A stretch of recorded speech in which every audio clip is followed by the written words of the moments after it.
She thought he was being fair. He said his lawyer was just there to help smooth things over.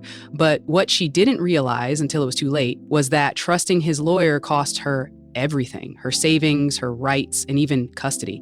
If you think the lawyer on the other side is just there to keep things civil, you're walking into a trap. Because behind that polished smile and polite tone could be someone whose job isn't to help you, it's to protect. And the worst part, many people only find out the truth when it's far too late to undo the damage. Before you sign anything, before you agree to that friendly negotiation, and definitely before you trust his lawyer, watch this first.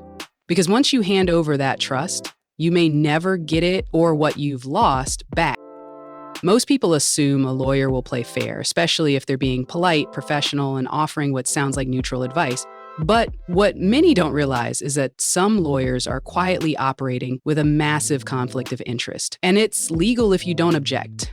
Here's how it happens. Let's say he's using the same lawyer who once helped you both draft a will, form a business, or buy a home. Or maybe the lawyer is someone from his family's circle, someone you've casually trusted in the past. That familiarity creates a false sense of security. You assume this lawyer wouldn't do anything shady. But here's the truth. The moment that lawyer agrees to represent him, their loyalty is no longer to fairness, it's to him. Their only job is to protect his interest, even if that means compromising yours. And if you're not paying attention, you might miss the quiet ways they do it.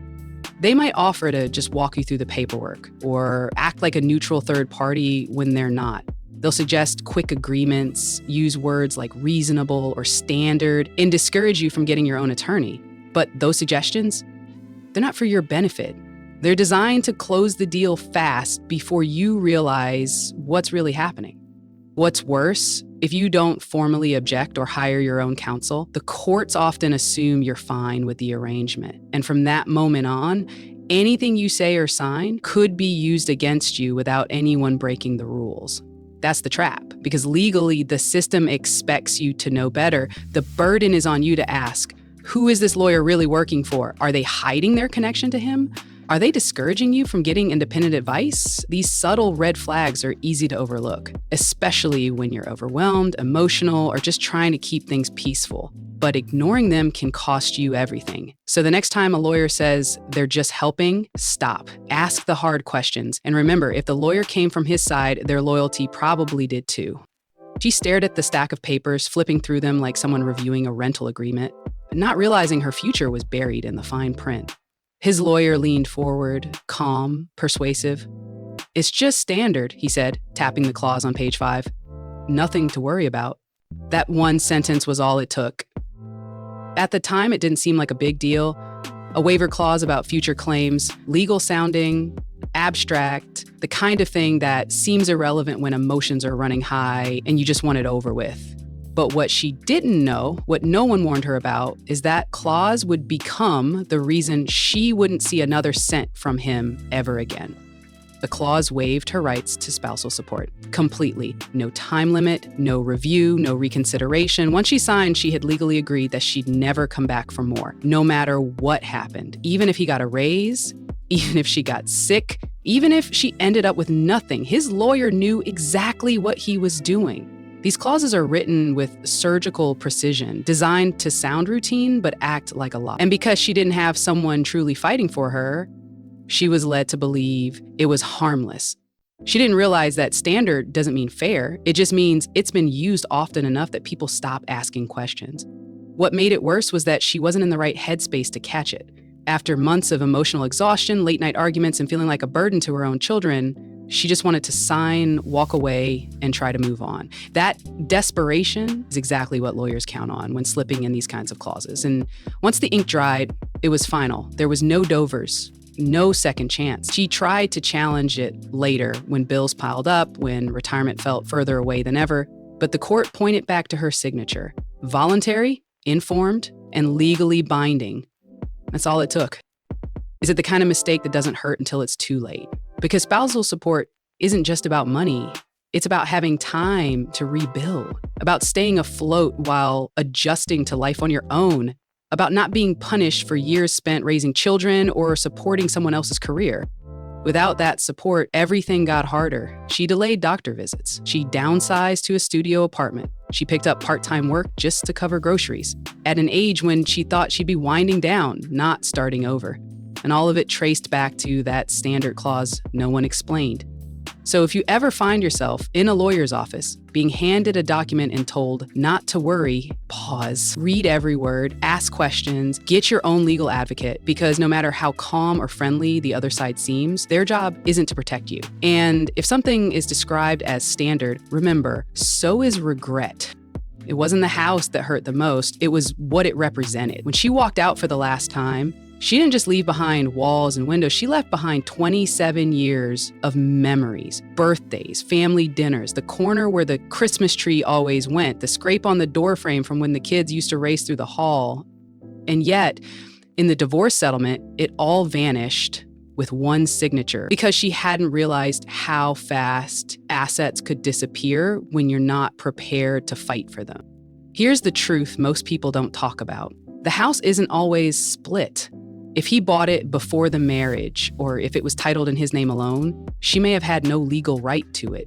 And if she wasn't listed on the mortgage, even worse. It didn't matter that she helped maintain it, decorated every room, raised a family inside it. Legally, sentiment doesn't count, only signatures do. The problem wasn't that she didn't care, it's that she trusted things would be fair, that after so many years together, there would be a sense of mutual respect. But fairness isn't built into the legal system, it has to be negotiated. And that's something his lawyer understood far better than she did.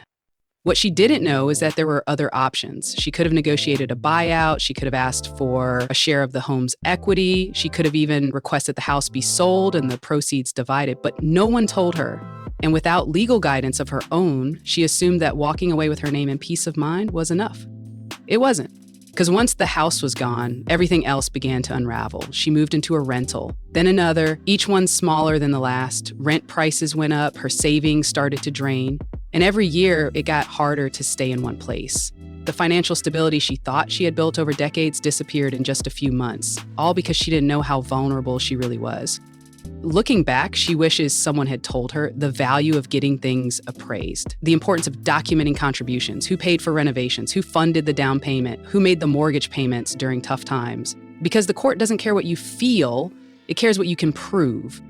And the scariest part, she's not alone. Every year, thousands of women over 50 leave long marriages, thinking they'll be okay, only to discover too late that the assets weren't as shared as they believed.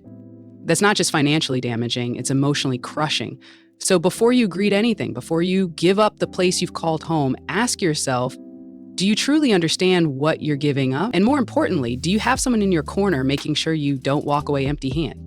Because a house is more than a home. In divorce, it's leverage. And once it's gone, rebuilding from scratch is a whole different kind of hard. At first, she thought it was just a temporary setback. The credit card bills, the unexpected fees, the sudden drop in her credit score, it all seemed like something she could fix with a few phone calls. But what she didn't realize was that the divorce had done more than break up a marriage. It had shattered her financial identity. Because the moment her name came off his accounts, she was no longer part of the life they had built together. And that separation extended far beyond the emotional. The reality hit when she tried to apply for a loan. Her income, once part of a dual-earner household, no longer looked impressive on paper. Alone, it barely covered the essentials. And because most of the major assets, like the car, the mortgage, the investment accounts, had been tied to his name, she had almost nothing reflecting in her favor. It didn't matter that she had been the one keeping things afloat during hard years. The system wasn't looking at her contribution. It was looking at credit history, income, and liquidity. On all three fronts, she was falling short. And here's where things get dangerous. Many women going through divorce assume that once everything's split, the slate is clean. But that's rarely the case. If her name was ever on a joint account, she could still be liable for any remaining balances. If he missed a payment on something they once shared, it could show up on her credit report too. Worse, if she co-signed on any loans during the marriage, like a car, a business loan, or even a line of credit, and he defaulted, she'd be the one left responsible.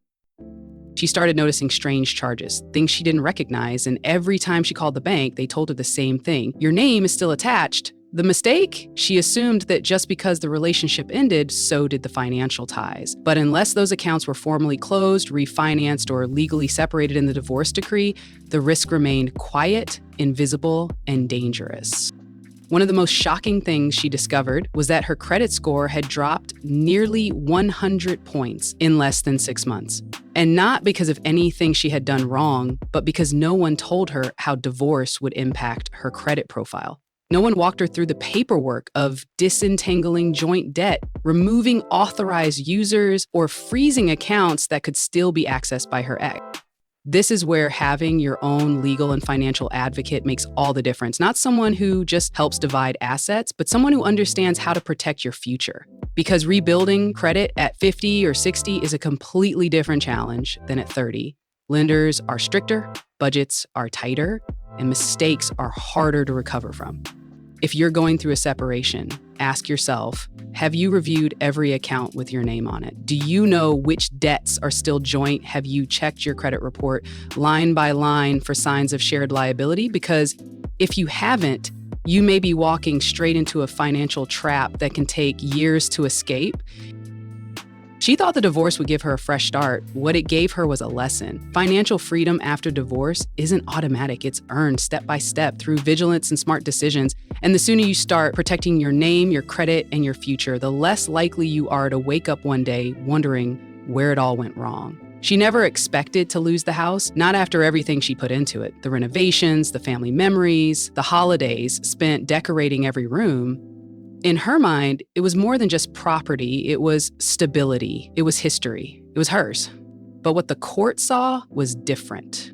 They saw an asset, and in the eyes of the law, emotional value doesn't count toward equity. What made it worse was that she had agreed early in the divorce process to let him keep the house, not realizing what that truly meant. She believed that letting him buy her out would simplify things. He promised to refinance it in his name alone to remove her from the mortgage within 6 months. It sounded fair, it sounded final.